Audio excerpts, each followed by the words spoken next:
Good evening and welcome to this very first live Economics Unbound show of the year. Happy New Year, dear viewers, and all the best in the year ahead. And as you know, I'm Gqubule-Mbeki. Now, we have committed ourselves to bringing you the very best in discussions about this economy and bringing in the key economic agents and players in the public interests, of course. In this vein tonight, we pay tribute and homage to a business giant of our country as the South African community says goodbye and bids a fond farewell to the doyen of black business, Richard Maponya. South Africans, the elephant of Soweto has fallen. And tonight I have a very special guest, my very own colleague and guest anchor, Gqubule-Mbeki. Seems like Nana is running late today. Hey, Mbali? Yeah, she's probably still on holiday, but thank you so much for having me. And I'm actually looking forward to meeting her. Well, Mbali, take it away. I can't wait to see her this evening, and a very good evening to everyone. My name is Gqubule-Mbeki. I am very happy to join you on Economics Unbound on an evening like this. Thank you, Thandeka and Nana, for having me. Indeed, we need to pay homage to the great giant that is Dr. Richard Maponya. And we have to do that tonight, dear Mbali. Definitely. Well, Richard John Pelwana Maponya was born on the 24th of December 1920 in Tzaneen, Limpopo. If he had lived just another 11 months, he would have lived for a century and turned 100 on the 24th of December 2020. Instead, sadly, on the 6th of January, he slipped into eternity. This iconic South African entrepreneur and prolific property developer, best known for bucking the trend and refusing to bow to the iniquities and inequities of the apartheid system that imposed restrictions to black ownership of businesses and property. Thus, like the mythical Minotaur of the complicated maze of Crete in Greece, which was half bull and half man, Maponya was half activist and half businessman. Maponya lived out his early dramatic legacy, slaying legal red tape and building businesses and associations in South Africa's largest township, Soweto. But Mbali, we know that he took it national as well as the first black or any president of NAFCOC, the founding president of NAFCOC. When the apartheid government refused him business rights and licenses, he brought in the big guns and he hired a law firm led by two men that this country reveres and knows well. And those are ANC Presidents Nelson Mandela and Oliver Reginald Tambo. Let us take a look at this package that was prepared by Mbalenhle. Yes, let's have a look at that. Dr. Richard Maponya has been described as a legendary black businessman. Black Business Council President Sandile Zungu has described the late business giant as an inspiration and someone who lived for Africa. Dr. Maponya is credited as a creative thinker and a generous man who worked in the interest of his community. The well-known Maponya Mall forms part of a long and inspirational legacy for the man dubbed the grandfather of black business. Zungu has urged young entrepreneurs to emulate Maponya. Maponya went into business when the government of the day was a regime which was hostile to his interests. Yes. But he was not allowed to own licenses, but he pushed on. So young people of today need to also say, let's be single-minded when I start businesses. Yes, let's trust on government to be there for us, but let's not solely depend on government. Let's build our own businesses, and through blood, sweat and tears, we shall triumph. According to family spokesperson Mandla Sibego, Dr. Maponya was deeply worried about the state of the economy. He was also concerned about the high levels of youth unemployment and felt that people needed to get a different work ethic. He felt it was unnecessary that you have such a big restless population of young people. These are supposed to be the hope for South Africa, who are not in the mainstream economy, and he felt like that was not good and not healthy for the economy. So with the decline of the economy, he was really concerned and felt that we should find a way in skilling young people as much as possible. Businessman turned politician Herman Mashaba says Dr. Maponya was a template to any aspiring business person who yearned for success. He described him as a man who never feared failure and someone who believed in the education of black South Africans. Dr. Maponya's success in business didn't happen by luck. It happened because the man believed in hard work. I think I was listening earlier on this morning, one of his recent interviews, where he's actually making it clear that his retirement will only happen the day when God decides to take him. I mean, that is really what determines one's success. He's a man who actually believed in very strong family, stable family environment. As we grew up, we didn't just really know about Richard. We knew about Richard and Marina Maponya. It was a family unit that created this empire that the family is enjoying today. Ironically, the man who contributed immensely to the transformation of the economy died at a time when the country's economy is facing many hurdles. But one thing that will survive the economic turmoil is his legacy. Now, Nana has finally made it to studio. Welcome, Nana. Nana and dear viewer, John Pelwana Maponya started off as an earnest and dedicated teacher, known for his serious disposition and magnetic personal presence. He exuded gravitas in the classroom and beyond. He had a Midas touch in that of what he touched turned to gold. And this was a sign of things to come, surely, because he would later turn everything into a profit in our country. But before that, Tans, he became a stock taker at a clothing retailer. The retail bug had bit and it would keep biting throughout his life. He began selling clothes in Soweto and the rest was history, or should I say, Tans, the rest was profit. But there was struggle too. Take a look at this clip prepared by our team in Limpopo on the early life of Richard Maponya. Humble beginnings. This is where the icon of black business in the country, Richard Maponya, was born. And his first classroom was at this mud school at the Rakopi Primary School. The school later relocated to the village. 89-year-old Molatelo Mamabolo is Maponya's former schoolmate. The ailing pensioner still has fresh memories of their school days. We went to the same school, then I left and went to another school. He loved people and enjoyed everybody's company. This is his maternal grandparents' homestead, and they say this is where Dr. Maponya was born and raised.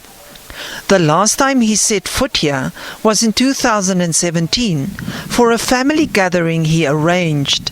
He was here because of tombstone. He arranged the tombstone, then he did everything clear.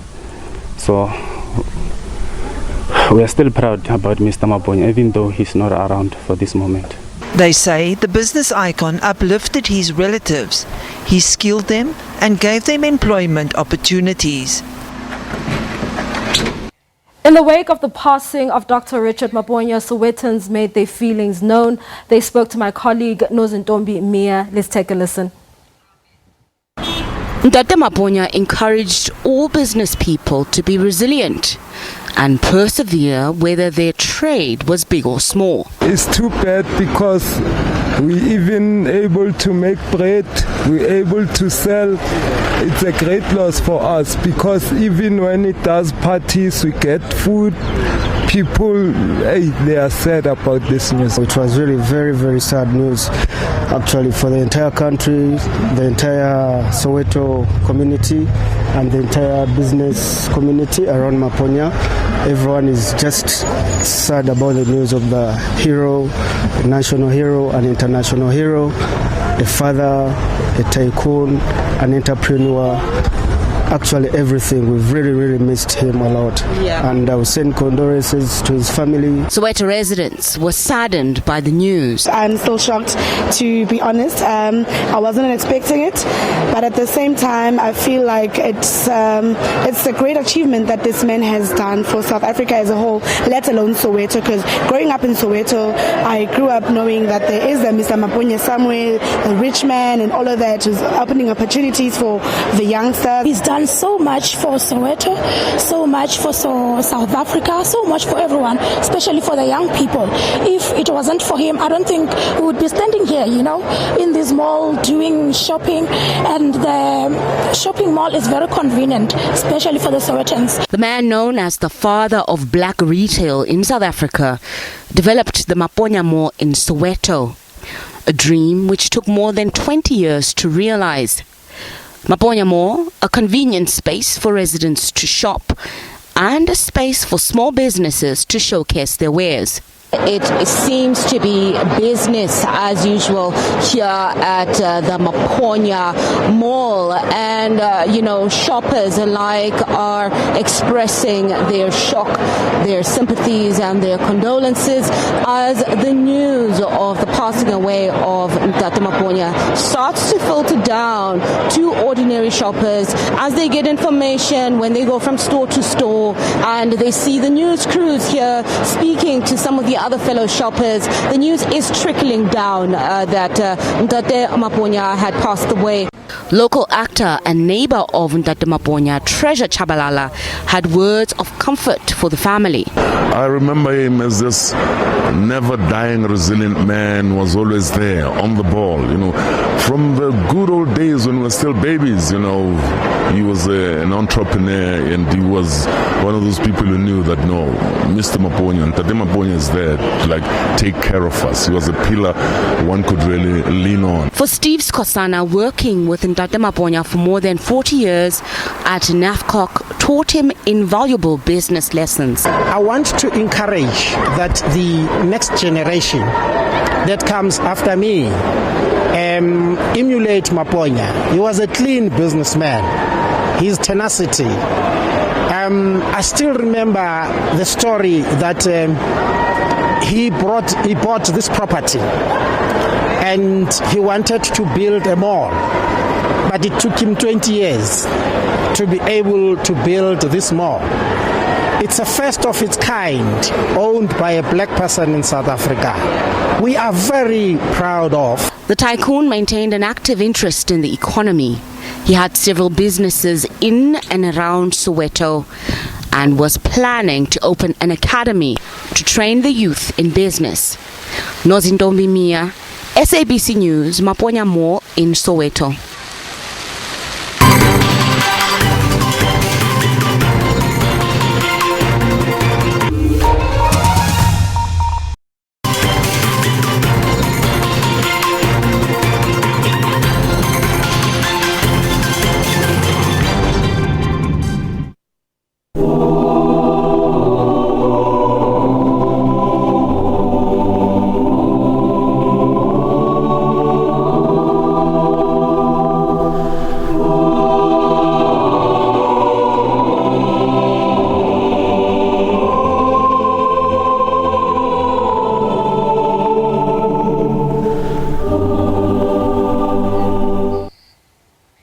Welcome back.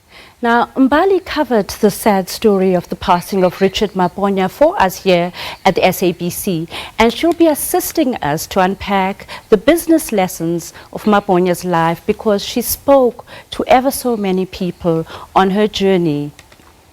Now, Mr. Maponya taught the nation many lessons, and he taught this to posterity as well. Nana is there. More you want to know about this person. Hi, Mbali. Hi. You know what? I had a very great experience speaking to people, but let's talk to Nana first. Right. Tandega and Mbali, the following are lessons of this great man. Mbali will now lead us through the 6 business lessons that Ntate Maponya taught us. Creativity, collaboration and consultation, empowerment of others, determination and the reluctance to take no as an answer, community rootedness and the social license to do business, wealth creation and economic investment.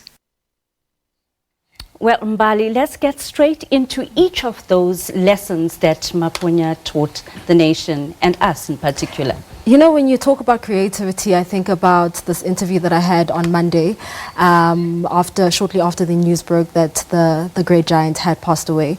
And I spoke to family spokesperson Mandla Sibego, who spoke about a horse. And there was a picture of, we initially came into the house. I mean, the street was lined with cars, with people, friends and family coming to the house to just pay their respect to the man. And we were actually ushered into an office where we saw a wall with pictures, adorned with pictures really of, you know, Dr. Richard Maponya with different people. And one that stood out for me was one with him standing right next to a horse. The horse was adorned in ANC colors. And of course, right on the other side of the horse was his wife, late wife, Marina Maponya, yes, indeed. And, you know, the story that Sibego told us, the story behind, rather, the horse, Sibego says Dr. Maponya was the first black man to ever own a horse in South Africa, especially during the apartheid era. And he sneaked in the colors of what was at the time a banned political parties, that was the African National Congress. And the horse went on to win, and people at the time celebrated this victory, not knowing and unaware that these were actually the colors of the ANC. And he called this horse a different color, and this spoke to, you know, his stance on non-racialism, because he didn't believe that, you know, black Africans or Indian Africans or anyone should have been living apart. He believed in unity and, you know, in people just living together and united in business and in life all together. So that's really what stands out when it comes to creativity. In terms of... Let me just chip in there. It seems to me that the very essence of entrepreneurship is creativity, because entrepreneurship arises out of a need to solve a particular problem and make products that are useful to other people. The ability to dream up ideas, creative ideas about how to solve other people's problems and to profit from that seems to accommodate both the economic notion of demand and supply in most creative ways. So that is so fascinating for me.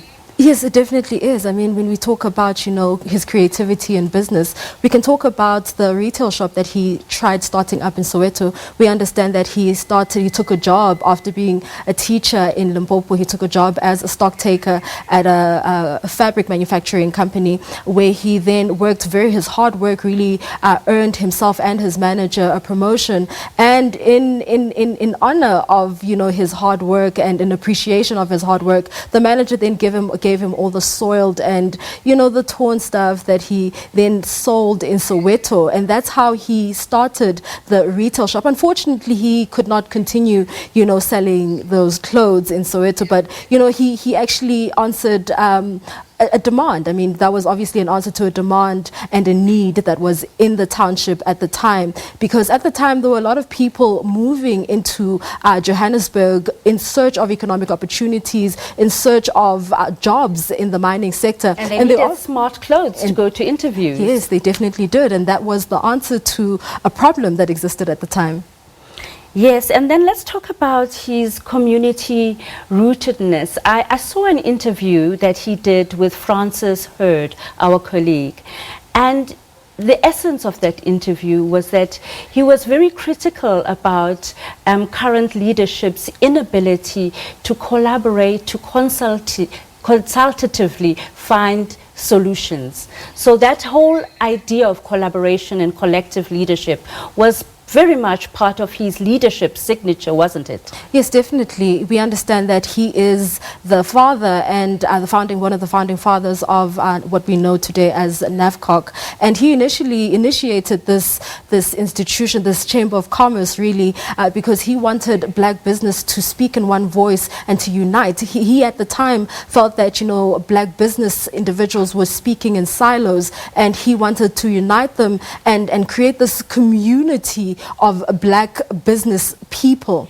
and that's what NAFCOC was. It was an answer to that. But he didn't want them to be a community unto themselves. He wanted them to be rooted in the very poor communities from which they were drawn, so that their commerce and their collective strength can be an engine of progress. Yes, indeed. I mean, Dr. Richard Maponya, from the stories that I've heard, was a big fan, if I may say, of skills development and, community development, So he was really deeply rooted in his community. We understand that he started his business selling, going from door to door in Soweto. And, he relied on his community to actually catapult him into the businessman that he became later on in life. But let's speak about his stubbornness.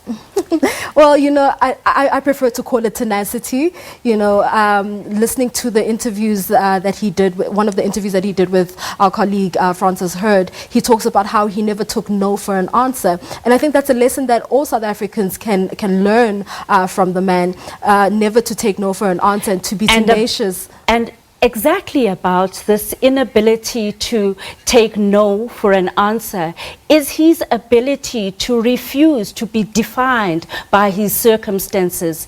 And in this way, he defined apartheid. And his poise and his dignity were deployed as a tool against the indignity of apartheid.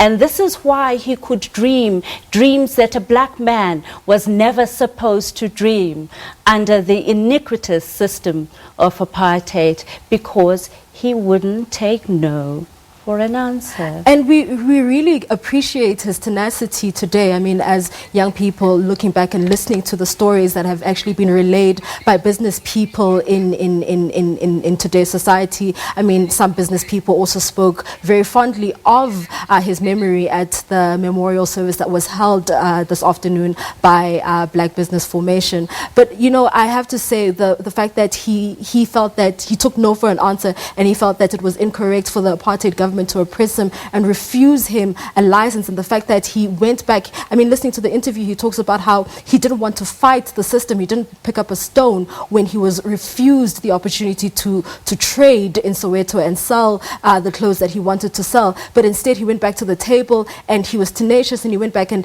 renegotiated and tried to find out if they could not meet each other in other ways. And I have to say that was very tenacious, and that was rather strategic. Instead of fighting a system, let's talk, let's have a discourse around, a discussion and try to meet each other in other ways. And I think that's one thing that we can actually learn from the man. He used to be irritated with people who refused to think. For him, all was mind, and strategy lay in the weighing of mental options towards solving a problem. That's why he was able to elevate his mind and his vision above the dire circumstances of apartheid. I think we are very grateful that he actually did that, because he inspired an entire generation of black business people. Through the sheer force of example. Yes, definitely. I think he gave South Africans the opportunity to breathe, not the opportunity rather, but permission to dream a big dream. Because had we not seen Richard Maponya become the great man that he is, had we not seen Maponya Mall going up when it did, and see the late former president Nelson Mandela going there and cutting the ribbon, and everyone going there to do their shopping, I don't think other malls would have actually been born, because right now we've got a slew of malls in different townships. And this speaks to economic opportunities. Economic opportunities have always been placed in faraway places, and townships have always been associated with far-flung areas, and they've been far away from economic opportunities, and people have spent a bulk of their income traveling to their places of employment. And by bringing them more to the township, you don't only bring economic opportunities, but you bring jobs to the township, and you bring economic activity within the township, and money then circulates within that community. I mean, listening to something that my colleague Nozintombi also said, she spoke about how some of the shops, you have the big names in the shopping center. However, you also have the smaller players, the tailor, that you'd usually go to have your dress, tailored or something like that. So it's a great opportunity for black business to thrive in the townships, and these are things that have been said by various business people who have been, sharing their experience and their memory of Dr. Richard Maponya. But to tell us more about the life and times of Dr. Richard Maponya, earlier this week I visited the home of the legend and grandfather of black business, and where I spoke to family spokesperson Mandla Sibego, who told us more. And let's just take a listen. Let's do that. Dr. Maponya was, as many people know him for in Soweto, he was an activist. He never kept quiet during the struggle. He always spoke out against the system. He used the business side of life to resist against the apartheid government, whilst at the same time being very active in the ANC. So for him, he lived a full life. He always said that he wanted to pursue all his passions, and he just couldn't understand why we were segregated according to races, why the apartheid government decided that black people belonged there and white people belonged there. And he had a passion for horses, so he was one of the first black people to own a horse in South Africa. So him and his wife had racing colors. The late Mrs. Marina Maponya herself was a horse race owner, black woman who owned a horse. So they were both iconic in that way, and they complemented each other in a beautiful way. One of the things that he did as an act of defiance, he decided that his horses would be adorned in ANC colors. And when he raced through on the day in the 80s already, his horse was called another color, and then this horse actually won the race. And he couldn't believe it at the reaction of the people. He says that the white people didn't know which direction to take, which way to go, which way to run, because it was unheard of in the 80s to have black people race in the main races and still win.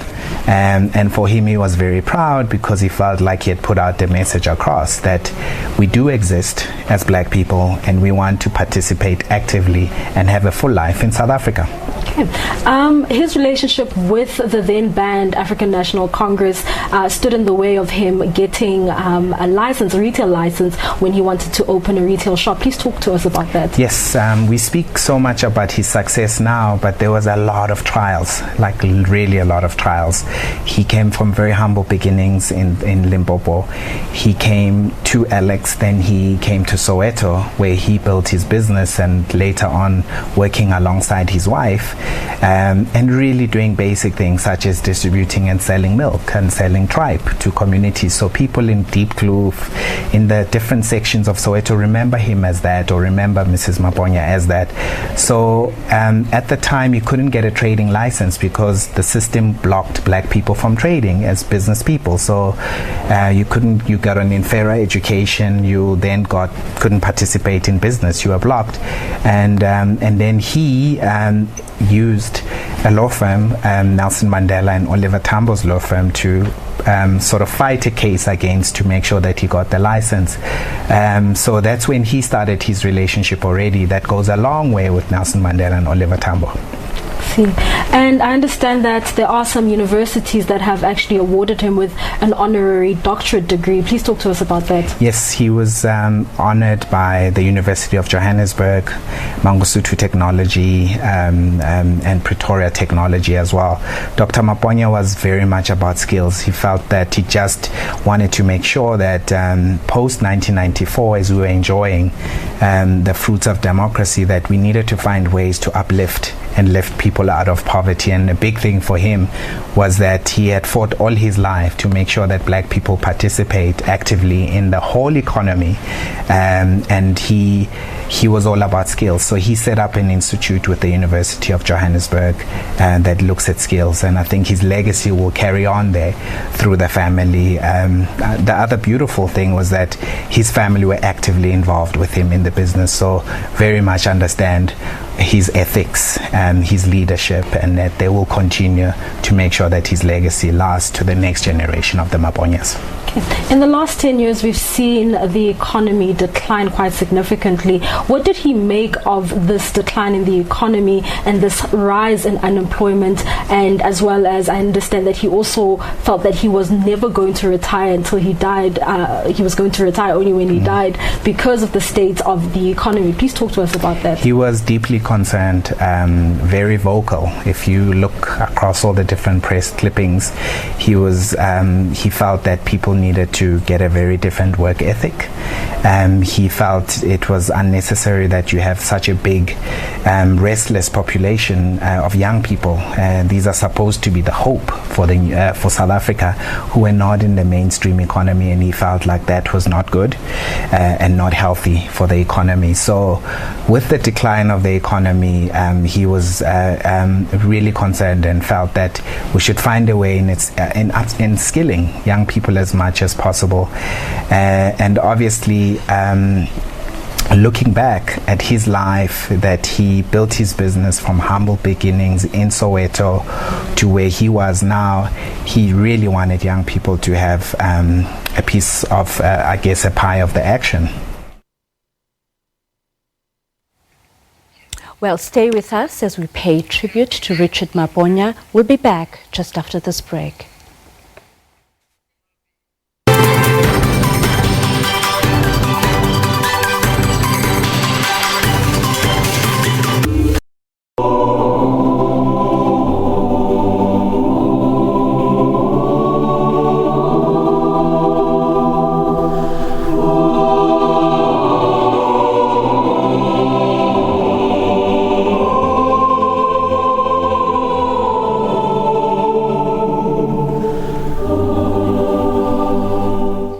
Now, welcome back. We continue paying homage to Dr. Richard Maponya. Nana and Mbali, I believe we have something special from the heart of eternity, the man speaking for himself to the SABC. Nana? And now please listen to the man himself as he spoke to one of the frequent anchors of Economics Unbound, Francis Hurd. They must understand that if they disrupt employment like they are doing, these people lose interest of investing more money in the country, and as a result, they go elsewhere where they could find an opportunity of growing their money. I think they should do like the trade unions I had seen work in London. In London, when I went there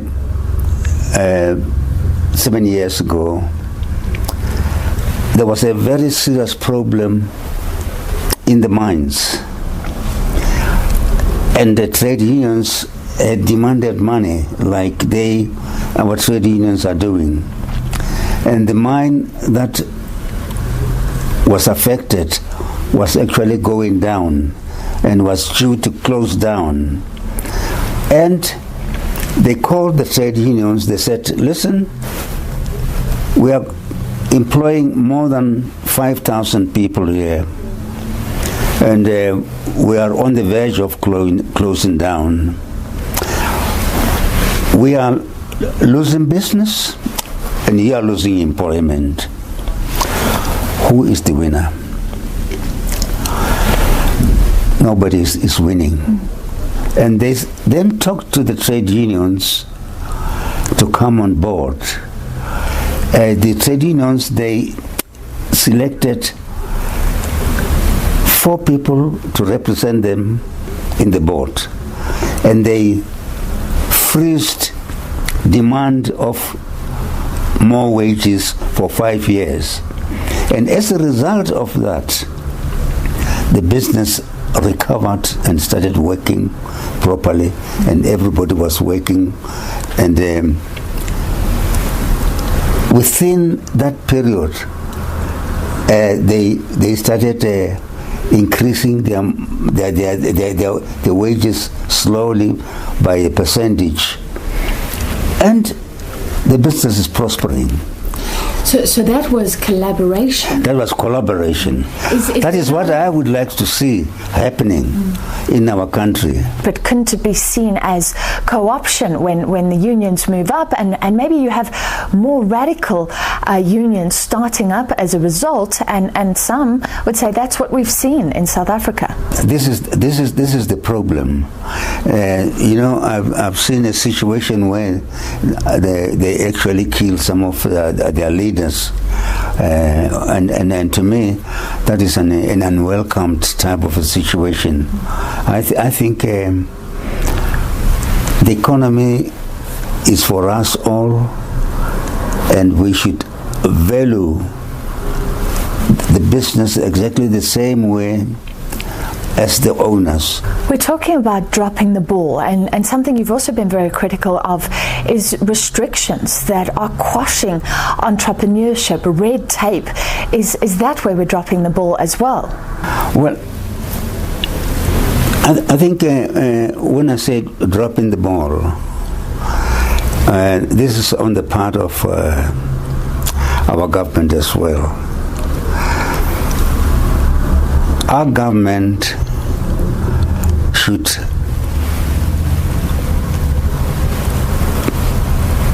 understand that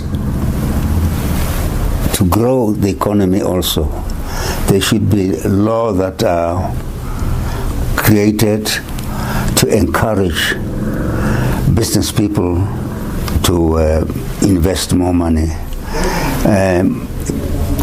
There are laws that are very restrictive. There are laws that deny the people certain rights, and they frustrate the growth of the economy. I think government, business people, and trade unions should know that this is a joint thing. The economy, to grow economy in the country is a joint effort that must be handled by these 3 groups. Looking back, you are very well known for working within the system of apartheid, defying the system, making a huge fortune. Was it something about your approach? Was there something unique about you? Well, you know, if you talk about me, I used to take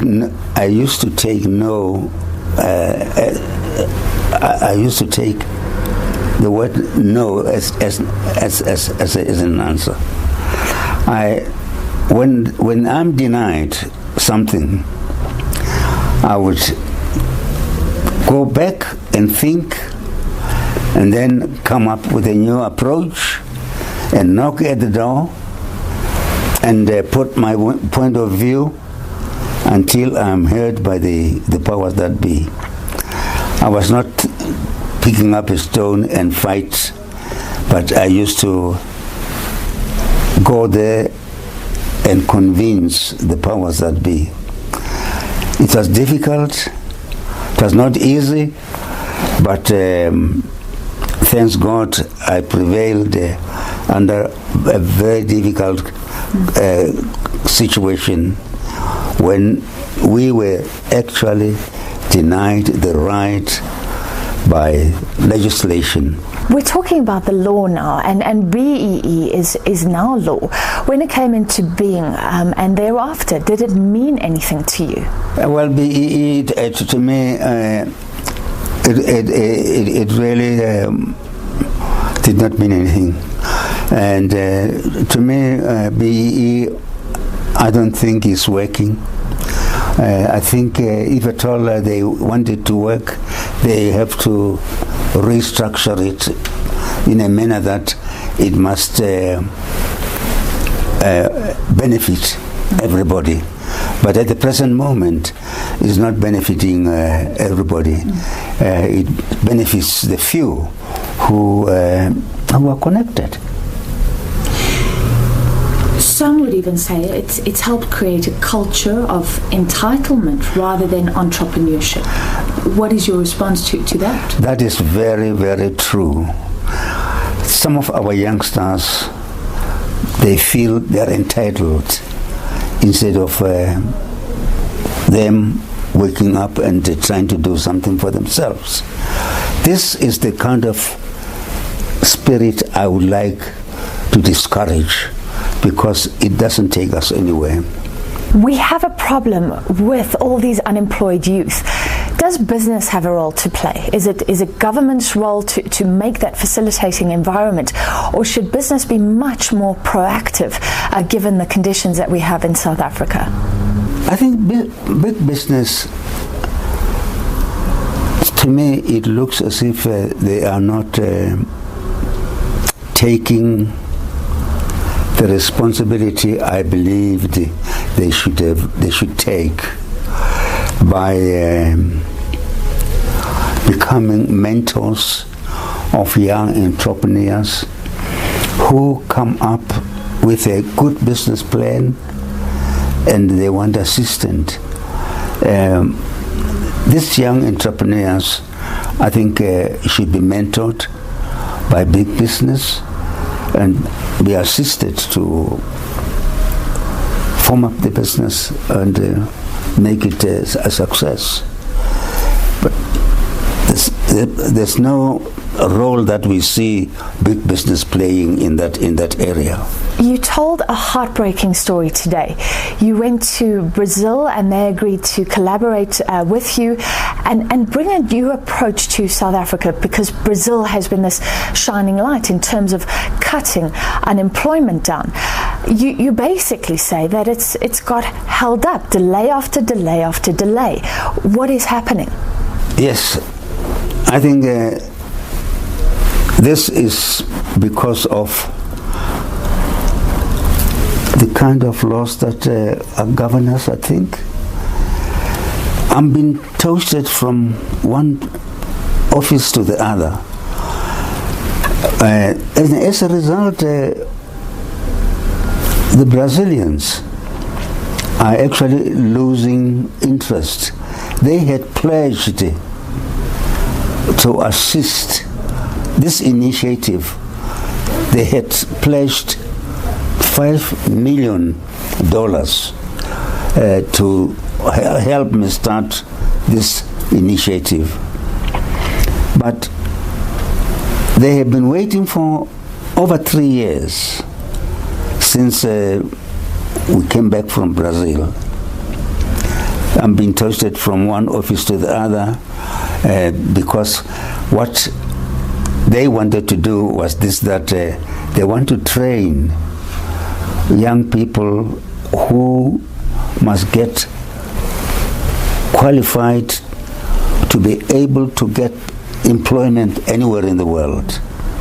And this is what we don't have here. We do have certain institutions training our young people, but it looks like we don't get the quality of people well trained enough to be employed anywhere in the world.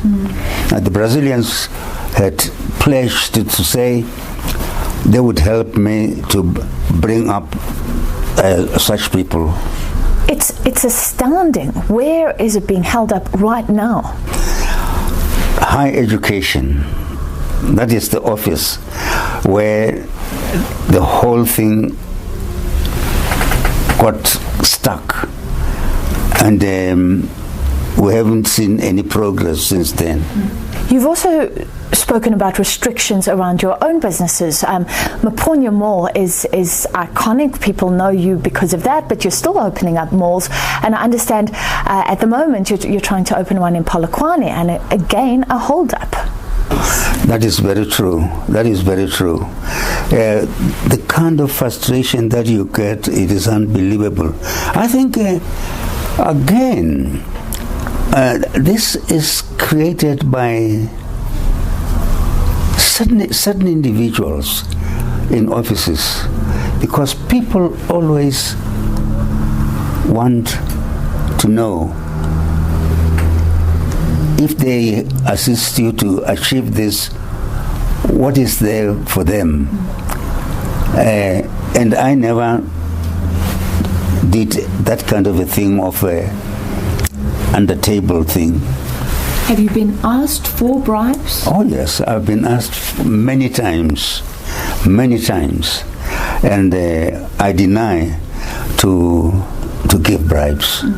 I've never bribed, and I don't want to bribe up to this day. And are we talking about senior officials, junior admin officials, or even politicians? Well, it could be the staff, the people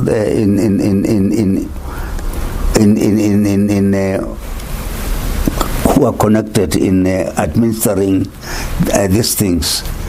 They will frustrate you to a point where you actually give up. You're still opening up malls. We were talking about Polokwane. Yes. You're still very active. As a matter of fact, I'm now making some other kind of business that is very much challenging.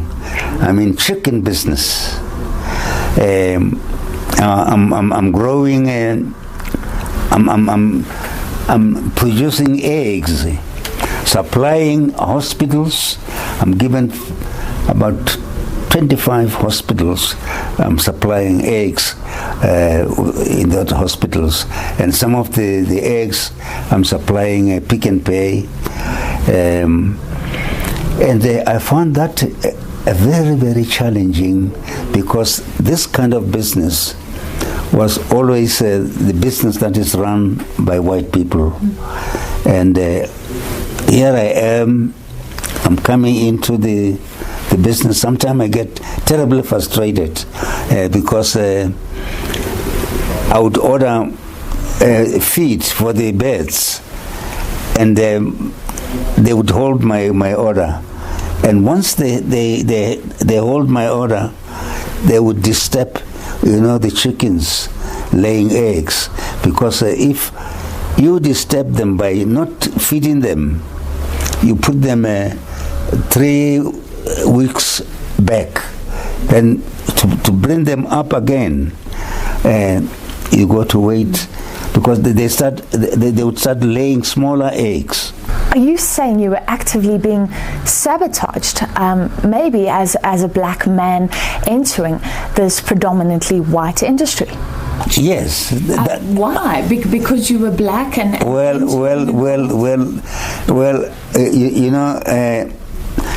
I'm not actually welcomed in joining that industry, but I felt I had the right of doing so, because if you look at that industry, we are eating more meat that it comes from Brazil and elsewhere, and yet in this country we have, I think, enough to produce for our people.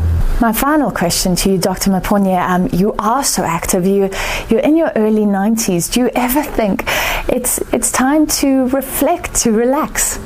I have said, for as long as the Lord has given me health, I'm going to work until the last day when they say, Lalagache.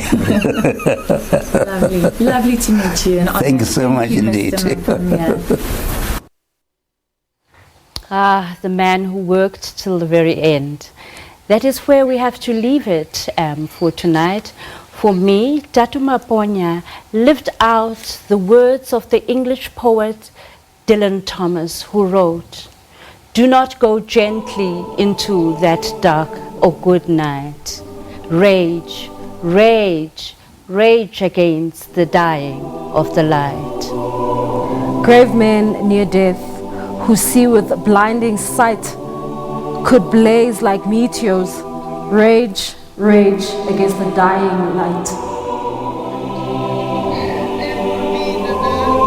He raged against apartheid and economic exclusion, and so the ultimate lesson for all is rage, rage, rage against the dying of the light.